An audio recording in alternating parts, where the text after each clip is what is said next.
അതിരാവിലെ എഴുന്നേൽക്കണം. എപ്പോഴെങ്കിലും എഴുന്നേറ്റാ പോലെ അതിരാവിലെ എഴുന്നേറ്റ് മലമുകളിലേക്ക് പോയി സ്വർഗസ്നാപിതാവിനോട് പ്രാർത്ഥിക്കണം. അതിരാവിലെ എഴുന്നേൽക്കുന്നു. മനുഷ്യന്റെ യൗവനകാലത്ത് യഹോവയെ സ്തുതിക്കുക.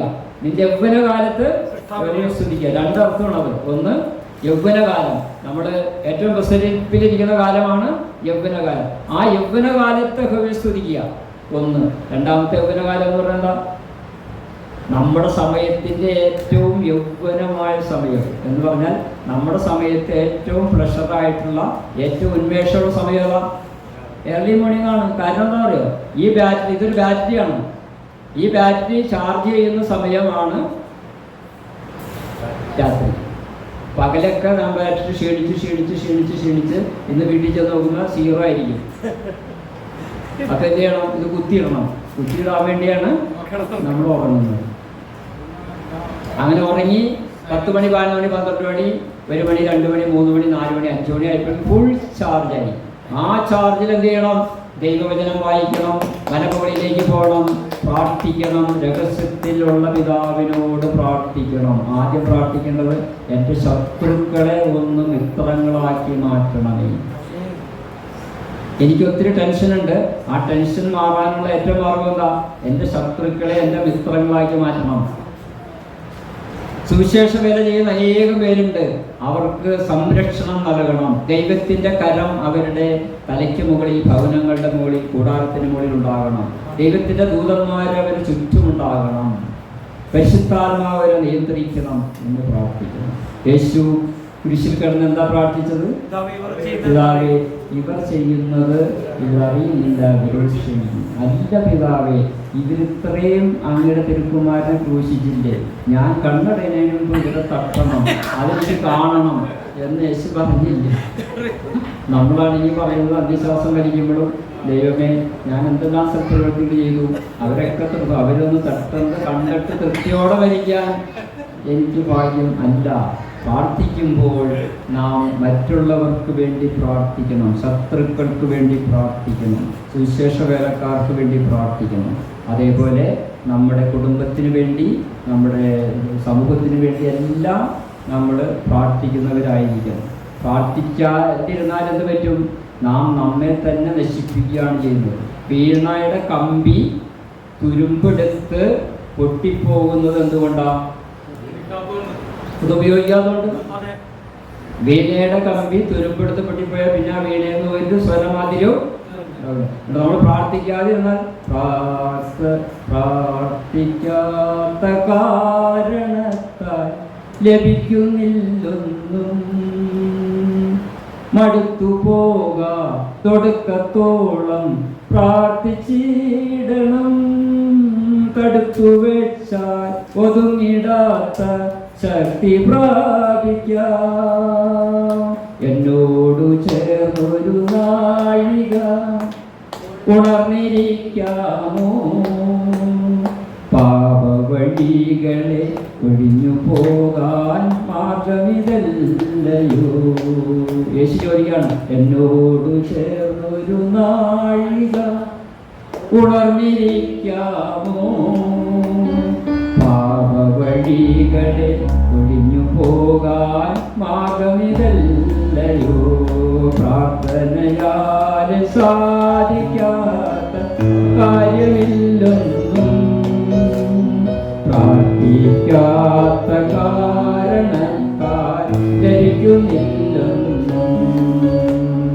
ഇന്നുവരെ എൻ നാമത്തിൽ ചോദിച്ചില്ലല്ലോ, ചോദിക്കുവിൻ നിങ്ങൾക്കേകാം പൂർണ്ണ സന്തോഷം. ഇന്നുവരെ എൻ നാമത്തിൽ ചോദിച്ചില്ലല്ലോ, ചോദിക്കുവിൻ നിങ്ങൾക്കേകാം പൂർണ്ണ സന്തോഷം. പ്രാർത്ഥനയാൽ സാധിക്കാത്ത കാര്യമില്ലൊന്നും, പ്രാർത്ഥിക്കാത്ത കാരണത്താൽ ലഭിക്കുന്നില്ലൊന്നും. യേശു പറഞ്ഞ ഒരു കാര്യമുണ്ട്, ഇന്ന് വരെ നിങ്ങൾ എൻ്റെ നാമത്തിൽ ഒന്നും ചോദിച്ചില്ലല്ലോ. യോഹന്നാന്റെ സുവിശേഷം 16-ാം അധ്യായം 23-24. ആമേൻ ആമേൻ ഞാൻ നിങ്ങളോട് പറയുന്നു, നിങ്ങൾ എൻ്റെ നാമത്തിൽ പിതാവിനോട് ചോദിക്കുന്നത് എന്തും ഓൾ തിങ്സ് നിങ്ങൾക്ക് ലഭിക്കും. എന്നിട്ട് അടുത്ത വചനത, ഇന്നുവരെ നിങ്ങൾ എൻ്റെ നാമത്തിൽ ഒന്നും ചോദിച്ചില്ലല്ലോ. ചോദിച്ചില്ല എന്നല്ല, ചോദിച്ചില്ലല്ലോ. ഇതൊരു സങ്കടം. ഇന്നുവരെ നിങ്ങൾ എൻ്റെ നാമത്തിലൊന്നും ചോദിച്ചില്ലല്ലോ. അടുത്ത വരി, ചോദിക്കുവിൻ നിങ്ങൾക്ക് ലഭിക്കും. ഉറപ്പ്. ആരാ പറഞ്ഞിരിക്കുന്നത്? യേശു. യേശു ഒരു കാര്യം പറഞ്ഞാൽ ഉറപ്പല്ലേ? യേശു പറഞ്ഞ ഉറപ്പില്ല. അത് ഏറ്റെടുക്കാൻ പറ്റിയെങ്കിൽ ഇന്നത്തെ കാര്യം വിജയിച്ചു. ഈ ഒറ്റ വചനം, ഇതുവരെ നിങ്ങൾ എൻ്റെ നാമത്തിൽ ഒന്നും ചോദിച്ചില്ലല്ലോ. അടുത്ത വരി യേശുവിൻ്റെ ഉണ്ടോ? ചോദിക്കുവിൻ നിങ്ങൾക്ക് ലഭിക്കും. അതുമൂലം നിങ്ങളുടെ സന്തോഷം പൂർണ്ണമാവുകയും ചെയ്യും. നിങ്ങൾക്ക് ലഭിക്കുമെന്ന് ചോദിച്ചാൽ അതുവഴി നിങ്ങളുടെ സന്തോഷം പൂർണ്ണമാവുകയും ചെയ്യും. അതുകൊണ്ട് ഒന്നിനെക്കുറിച്ചും ആകുലപ്പെടാതെ പ്രാർത്ഥനയാലും സ്തോത്രത്താലും നമ്മുടെ ആവശ്യങ്ങൾ ദൈവത്തെ അറിയിക്കുക അത്ര വേണ്ടത്. അപ്പോൾ സകല ബുദ്ധിയെയും കഴിയുന്ന ദൈവിക സമാധാനം. സകല ശാസ്ത്രവും പരാജയപ്പെടും.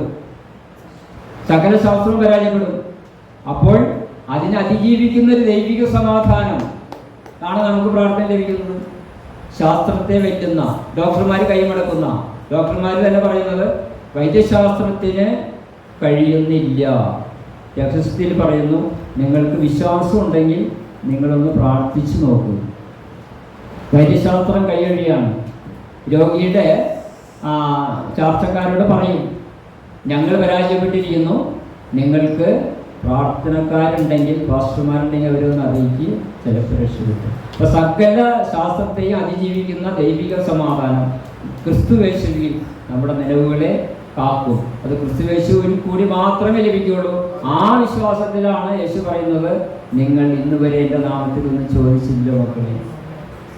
കത്തോലിക്കരോടാണ് അത് കൂടുതൽ പറയുന്നത്. കാരണം അവർ അന്തോണിസ്യനാളിനോടും മാതാവിനോടും ഗീവർസ്യനാളിനോടും എല്ലാവരോടും പറയുമ്പോൾ യേശു പറയാണ്, നിങ്ങൾ എൻ്റെ നാമത്തിൽ ഞങ്ങൾ പ്രവചിച്ചു, ഞങ്ങൾ അത് ചെയ്തു, ഞങ്ങൾ കൺവെൻഷൻ നടത്തി, അത് ചെയ്തു, ഇത് ചെയ്തു.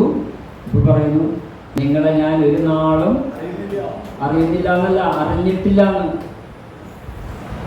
അതിന് വ്യത്യാസമുണ്ട്. അറിയുന്നില്ല എന്നുള്ളതും അറിഞ്ഞിട്ടില്ല എന്ന്. കാരണം നിങ്ങളത് ചെയ്തപ്പോഴൊക്കെ നിങ്ങൾ വിചാരിച്ചത് ഞാൻ അറിയുന്നില്ല. ഞാൻ അറിഞ്ഞിട്ടില്ല. 85 പറഞ്ഞിട്ടില്ല, 86 പറഞ്ഞിട്ടില്ല, 90 പറഞ്ഞിട്ടില്ല, 2020 പറഞ്ഞിട്ടില്ല, 21 പറഞ്ഞിട്ടില്ല.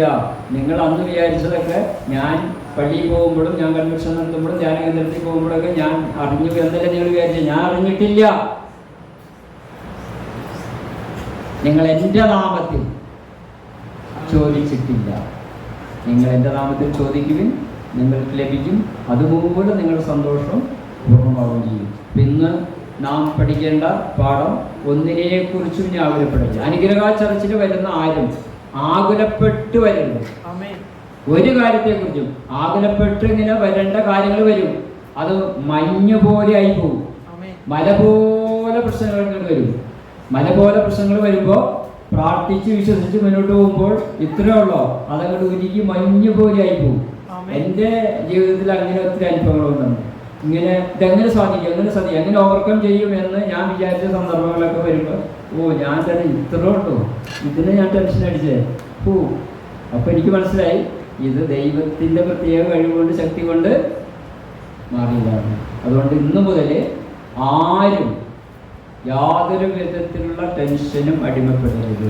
ടെൻഷൻ വന്നാൽ നമുക്ക് രോഗം വരുമെന്ന് മാത്രമല്ല, നമ്മുടെ വിശ്വാസം നഷ്ടപ്പെടും, നമ്മൾ പതറിപ്പോകും.